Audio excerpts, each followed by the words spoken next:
अस्सलाम वालेकुम। आज हम स्टार्ट करेंगे chemistry class 11th chapter 7 chemical kinetics topic 7.3 effect of temperature on the rate of reactions. तो इस टॉपिक में हम डिस्कस करेंगे टेम्परेचर और रेट ऑफ रिएक्शन का रिलेशन।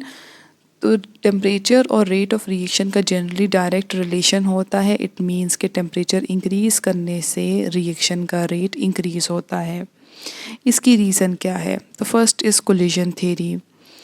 कोलिजन थ्योरी हमें ये कहता है कि जितने ज़्यादा कोलिजन्स होती हैं between the reactant molecules, product की फॉर्मेशन उतनी ज़्यादा होती है या रेट ऑफ रिएक्शन उतना ज़्यादा होता है।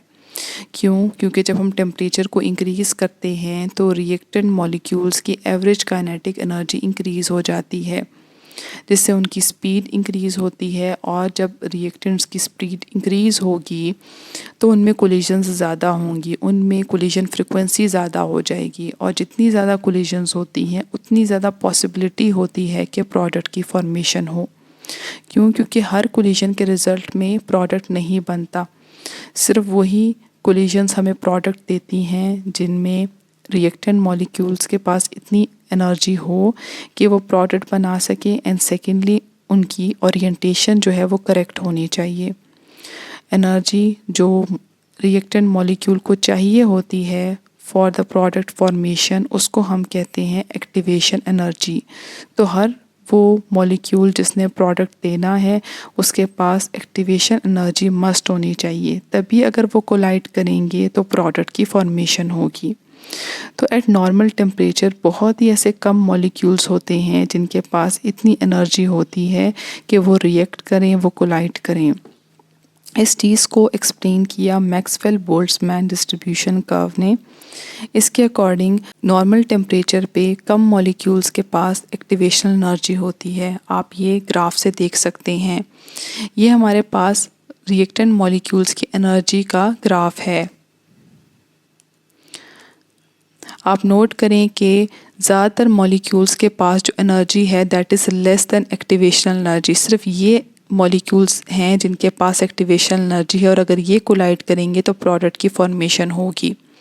जब हम टेम्परेचर इंक्रीज़ करते हैं तो ये कर्व आगे की तरफ मूव करता है। जैसे ये जो रेड कलर की लाइन, ये जो जैसे कि ये पिंक कलर की लाइन आपको शो हो रही है, तो ये इंक्रीज़ टेम्परेचर पे जो मॉलिक्यूल्स हैं उनकी एनर्जी इंक्रीज़ हो गई है।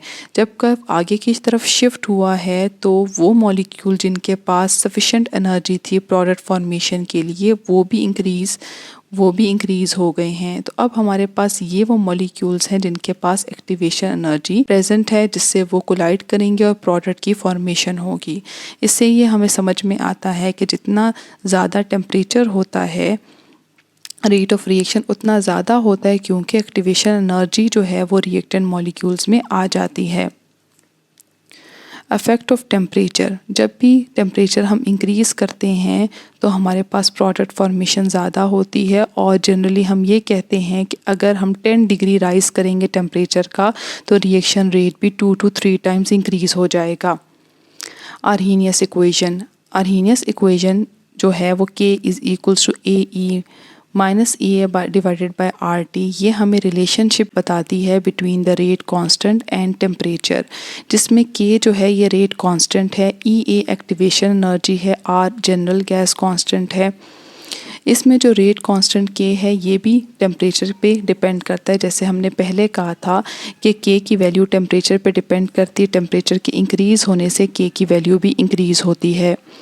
रिएक्शन इंटरमीडिएट वो होता है जो रिएक्शन के दौरान बनता भी है और यूज़ भी हो जाता है। यानी बैलेंस केमिकल इक्वेशन में उसमें हम लिखते नहीं हैं, वो रिएक्शन में बनेगा भी और वो यूज़ भी हो जाएगा। इसको हम आगे एग्जांपल्स में देखेंगे। Chemical equation and reaction mechanism.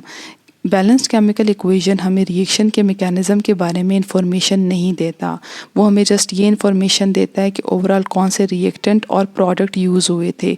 जबकि रिएक्शन मैकेनिज्म हमें ये बताता है कि किस पाथवे से रिएक्टेंट प्रोडक्ट में कन्वर्ट हुए थे। आई होप कि आपको ये टॉपिक समझ में आ गया होगा। फर्दर अपडेट्स के लिए आप हमारे व्हाट्सएप चैनल को ज्वाइन कर सकते हैं, जिसका लिंक डिस्क्रिप्शन बॉक्स में गिवन होगा। Thank you so much. अल्लाह हाफिज़।